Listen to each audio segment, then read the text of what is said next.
तो इस वीडियो में गाइस हम लोग बात करने वाले हैं आज हुए मंडे नाइट रॉ के एपिसोड के बारे में। और भाई सबसे पहले हमें दी वाइपर रैंडी ऑर्टन देखने को मिलते हैं और भाई वो यहाँ पर आके कहते हैं कि हाँ भाई तुम लोगों ने मुझे काफ़ी ज़्यादा मिस किया होगा, क्योंकि भाई ऑडियंस काफ़ी उनके चैंस लगा रही होती है। उसके बाद वो सबको मंडे नाइट रॉ पे वेलकम कहते हैं और कहते हैं कि भाई काफ़ी देर हो गई जबकि मैं भाई WWE में नहीं था और भाई वॉर गेम्स में आखिर में क्यों आया, क्योंकि भाई मेरा जो दोस्त है कोडी रोड्स है भाई उसने मुझे रीच किया और भाई मुझे उसके लिए आना ही था।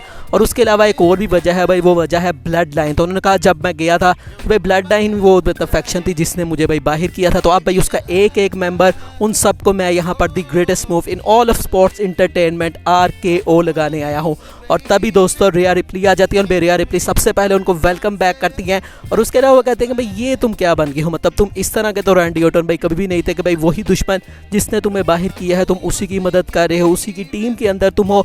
और तुम्हारा जो रिटर्न है भाई वो भी एक तरह का स्पॉइल हो गया, क्योंकि भाई CM पंक भी वहाँ पर आ गए थे और उन्होंने ये भी कहा कि भाई अब कोई भी ब्लड लाइन नहीं है, हम है वो बंदे जो कि WWE को चलाते हैं। और अगर भाई तुम ना होते तो आज डेमियन प्रीस्ट चैंपियन भी होता और तुम्हें ब्लड लाइन के बारे में सोचने की ज़रा भी ज़रूरत नहीं है, तुम्हें हमें हमारे बारे में सोचने की ज़रूरत है और हम भाई तुम्हें तोड़ के रख देंगे ब्लड लाइन की तरह, हम तुम्हें छोड़ेंगे नहीं। और भाई रैंडी ऑर्टन यहाँ कहते हैं कि भाई हर हफ्ते भाई मैं सुनता हूँ कि भाई मामी ये मामी वो, तो gas what the daddy is back. और भाई इसके ऊपर जो क्राउड का रिएक्शन है वो काफ़ी ज़्यादा क्रेजी है। और उसके बाद वो कहते हैं कि भाई जब से मैं गया हूँ काफ़ी कुछ हो गया है, लेकिन भाई हमेशा एक चीज़ है जो कि कभी भी नहीं होती और वो ये है कि भाई कोई भी बंदा रैंडी ऑर्टन को नहीं बताता कि उसको क्या करना है। और उसके बाद रिया रिप्ली यहाँ कहती हैं कि भाई मैंने तो तुम्हें वार्न किया लेकिन भाई तुमने हमारी जो है वो बात नहीं मानी। और तभी दोस्तों पीछे से डोमिनिक मिस्टीरियो और JD मैकडोना ने आके रैंडी ऑर्टन के ऊपर अटैक कर दिया। मुझे लगा था शायद यहाँ कोडी रोड्स आए, लेकिन भाई रैंडी ऑर्टन आज खुद ही जो है वो काफ़ी थे एंड के ऊपर JD मैकडोना को RKO भी पड़ जाता है। तो भाई इस तरह से जो मंडे नाइट रॉ है उसकी स्टार्टिंग देखने को मिलती है। नेक्स्ट दोस्तों हमें नंबर 1 कंटेंडर्स का एक टैग टीम टर्मोइल मैच देखने को मिलता है, जहाँ पर आप टीम्स देख सकते हैं। इंदुस शेयर भाई इस मैच के अंदर अनफॉर्चुनेटली उनको भी रोल अप के सहारे से जो है वो एलिमिनेट कर दिया जाता है। और मैच की एंडिंग में हम देखते हैं कि भाई क्रीड ब्रदर्स और इंपीरियम थे जो कि भाई लास्ट के ऊपर है। और इस मैच के अंदर जो क्रीड ब्रदर्स है भाई वो जीत चुके हैं। और उसके बाद भाई फिन बैलर यहाँ पर आते हैं, मतलब बैक स्टेज पर भाई वो बात करते हैं कि भाई क्रीड ब्रदर्स भाई कितने ज़्यादा अच्छे हैं, तो भाई हमें उनके बारे में सोचने की ज़रूरत है।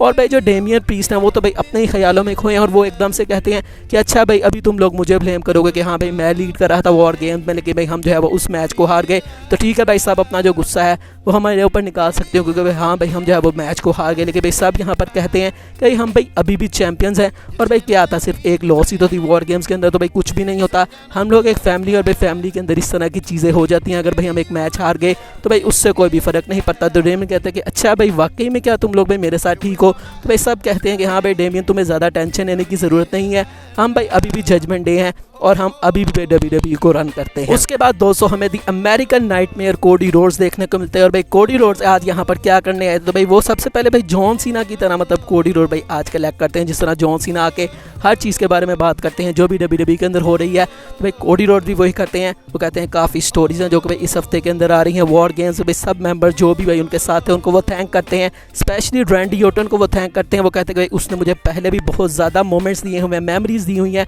और भाई वॉर गेम्स भाई उसने मुझे मोमेंट दिया कि भाई मैं उस मैच को फिनिश करूं। और वो भाई कोई आम सा मैच नहीं था बल्कि वो मेरा मैच था, मतलब कि भाई जो डस्टी रोड्स हैं उन्होंने इस मैच को इन्वेंट किया था, तो भाई वो इसमें काफ़ी इमोशनल भी हो जाते हैं। और वो कहते हैं कि भाई एक और भी स्टोरी है जो कि भाई काफ़ी ज़्यादा वायरल है और वो ये है कि CM पंक आ चुके हैं, CM पंक को वो वेलकम बैक कहते हैं। और वो कहते हैं कि भाई मेरी भी एक स्टोरी है, मेरी भी एक डेस्टिनेशन है जहाँ पर मैं जाना चाहता हूँ। और वो यहाँ पर कहते हैं कि मैं ये बताने आया हूँ कि मैं WWE के रॉयल रंबल 2024 में अपनी एंट्री डिक्लेयर कर रहा हूँ। तो भाई कोडी रोड्स रॉयल रंबल में आ चुके हैं। अब भाई रिपोर्ट्स हम सुन रहे थे कि भाई वो चैम्बर मैच के अंदर आएंगे, लेकिन वो रंबल में भी आ चुके हैं। तो अब भाई कौन होगा वो बंदा जो कि मतलब रॉयल रंबल अगर नहीं जीत रहे कोडी रोड्स, तो भाई कौन होगा वो बंदा जो कि कोडी रोड्स को एलिमिनेट करेगा। यहाँ पे भाई क्या कोडी रोड्स एक हिस्ट्री बना पाएंगे और बैक टू बैक 2 दफ़ा रॉयल रंबल जीत सकेंगे, वो देखने में मज़ा आएगा। उसके बाद भाई नाकामुरा उनको इंटरप्ट करते हैं और भाई वही अपना जो मतलब स्क्रीन के ऊपर उनका प्रोमो चलता है वो चलता है। और उसके बाद भाई पीछे से नाकामुरा आए और उन्होंने मिस्ट फेंक दी कोडी रोड्स के ऊपर, तो भाई क्लियरली नज़र आ रहा है भाई अब कोडी रोड्स की जो फ्यूड है वो नाकामुरा के साथ स्टार्ट होगी। तो भाई ये भी देखने में काफ़ी मज़ा आएगा। ब्रॉन्सन रीड और आइवार का भी हमें मैच जो है वो देखने को मिलता है भाई भारी भरकम 2 बंदे। और मैं सोच रहा था कि भाई इस मैच के अंदर जीतेगा कौन। और भाई आइवार का अब जो मतलब करैक्टर है भाई वो काफ़ी मज़ेदार मुझे लग रहा है भाई, वाइकिंग रेडर से अलग वो काफ़ी अच्छा परफॉर्म कर रहे हैं। और इस मैच के अंदर भाई मैच को कोई भी नहीं जीता, क्योंकि भाई बाहर जाके ये दोनों लड़ रहे होते हैं और उसके बाद भाई काउंट आउट हो जाती है। और उसके बाद भी भाई ये दोनों रुकते नहीं है भाई, एक दूसरे को चेयर्स के ऊपर मार, मतलब कि भाई जो भी क्रू वहाँ पर मेंबर बना मतलब बैठे हैं भाई उनके ऊपर फेंक रहे हैं। तो भाई काफ़ी यहाँ पर मतलब कि केओस मच गया। और भाई एंड के ऊपर जो सिक्योरिटी वाले हैं वो जो है वो आ जाते हैं। तो इस तरह से भाई इनका भी सेगमेंट देखने को मिलता है। R-Truth भी हमें देखने को मिलते हैं बैक से, जो भाई जजमेंट डे के लॉकर रूम में होता है और भाई सब उनको आके कहते हैं कि भाई तुम यहाँ क्या कर रहे हो।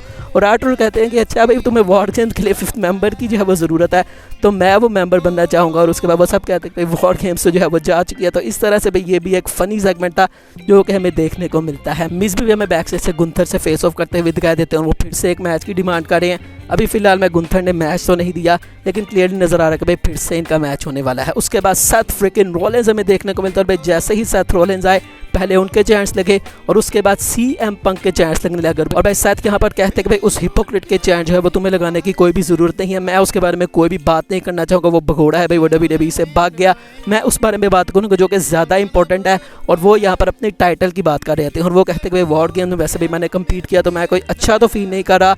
और मेरी लेकिन भाई एडम पियर्स से मुलाकात हुई और भाई मैंने वहाँ पर अपना जो टाइटल है उसका जो भी फ्यूचर है उसको डिस्कस किया। भाई इससे पहले कुछ होता है, मैकिंटायर यहाँ पर आ जाते हैं और भाई मैकिंटायर भी इसी के बारे में बात करते हैं कि भाई काफ़ी कुछ हो चुका है पिछले 48 घंटों में।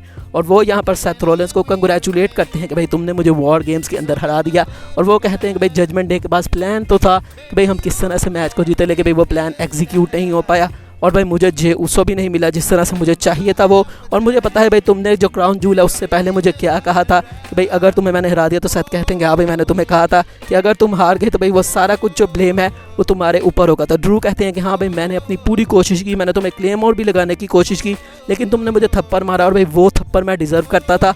और अब भाई मुझे पता लग गया कि भाई मुझे बिगेस्ट शार्क बनना पड़ेगा अगर मुझे दोबारा से ऊपर आना है। और वो कहते हैं कि भाई मुझे रीमैच चाहिए, लेकिन भाई सेथ कहते हैं कि मुझे पता है कि भाई तुम डिज़र्व करते हो एक रीमैच, लेकिन कोई और भी बंदे हैं जो कि तुमसे भी ज़्यादा टाइटल को डिज़र्व करते हैं। और वो यहाँ पर बताते हैं कि भाई नेक्स्ट वीक मैं अपना जो टाइटल है उसको डिफेंड करने वाला हूँ। और ड्रू पूछते हैं कि अच्छा भाई कौन होगा वो बंदा, तो सेथ कहते हैं जे उसो। और भाई ये सुन के जो ड्रू मैकिंटायर है भाई उनको वैसे ही दुश्मनी है जे उसो से, तो भाई उनकी फट जाती है और भाई वो इसको बर्दाश्त नहीं कर पाते।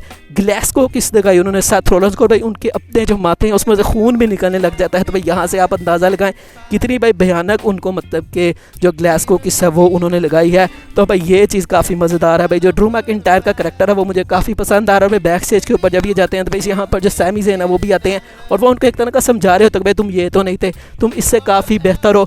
तो ड्रू कहते हैं कि हाँ भाई मुझे वैसे तुम्हारी भी एडवाइस लेनी चाहिए, सेथ की भी लेनी चाहिए। अभी एडम पियर्स के पास जाता हूँ और भाई एक मैच डिमांड करता हूँ नेक्स्ट वीक के लिए और वो तुम्हारे साथ होगा। तो भाई इस तरह से जो ड्रू मैकिंटायर हैं उनका करैक्टर भाई मुझे तो काफ़ी ज़्यादा पसंद आ रहा है। और भाई मैं भूल गया कि भाई सेथ रॉलिंस का भाई जो सेगमेंट हो रहा था मैकिंटायर के साथ, वहाँ पर जे उसो आ गए। तो भाई जे उसो ने वहाँ पर आके बचा लिया था ड्रू मैकिंटायर को। तो भाई इस तरह से चीज़ें हैं वो चलती है। जे उसो हमें रैंडी ऑर्टन को भी कन्फ्रंट करते हुए दिखाई देते हैं और वो कहते हैं कि भाई क्या तुम मेरे साथ ठीक हो, मतलब जो कुछ भी हमने किया। तो रैंडी ऑर्टन यहाँ पर कहते हैं कि भाई कोडी रोड्स ने तुम्हें माफ़ कर दिया और भाई सब लोग तुम्हें माफ़ कर रहे हैं और तुम काफ़ी अच्छी कोशिश भी कर रहे हो।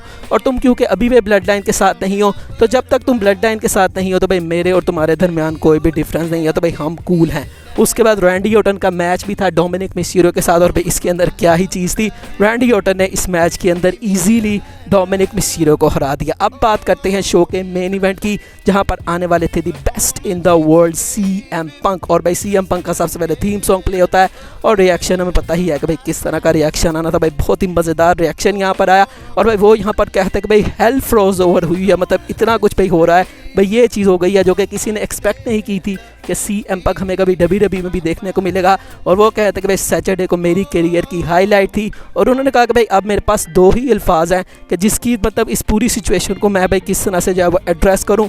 और मैं काफ़ी ज़्यादा बदल चुका हूं। वो 2 लफ्ज़ CM पंक नहीं है बल्कि एक मतलब बंदा था जिसने मुझे एक दफ़ा कुछ कहा था कि भाई जब तक तुम अपने दिल से कोई भी बात करते हो तो तुम कभी भी गलत नहीं हो सकते। और वो 2 लफ्ज़ थे आई एम होम। और भाई इसके ऊपर जो क्राउड का रिएक्शन है वो काफ़ी ज़्यादा मज़ेदार था, क्योंकि भाई सीएम पंक कहते हैं कि भाई पिछले 10 सालों से मैं कभी यहाँ पे आ रहा हूँ, कभी वहाँ पे आ रहा हूँ। और भाई जो फैंस हैं उन्होंने कभी भी मुझे भूला नहीं। मतलब एक वो भी मोमेंट था जब मैं खुद अपने आप को भूलना चाहता था, मैं खुद इस चीज़ के अंदर नहीं आना चाहता था, लेकिन भाई तुम लोगों ने मेरा सपोर्ट कभी भी नहीं छोड़ा और तुम लोग हमेशा मेरे जो चैंट्स है वो लगा रहे थे। तो अब भाई मैं वापस आ चुका हूँ एंड आई लव यू। और वो कहते हैं कि भाई होना तो यही चाहिए था कि मैं कभी छोड़ के ही ना गया होता, लेकिन भाई एक वाइज मैन है जिसने मुझे कहा था कि भाई जब तुम किसी चीज़ को छोड़ के वापस आते हो तो भाई तुम उसमें बहुत ज़्यादा कुछ जो है वो कर सकते हो। और वो कहते हैं कि भाई मैं उस वाइज मैन को वैसे याद तो नहीं करना चाहूँगा।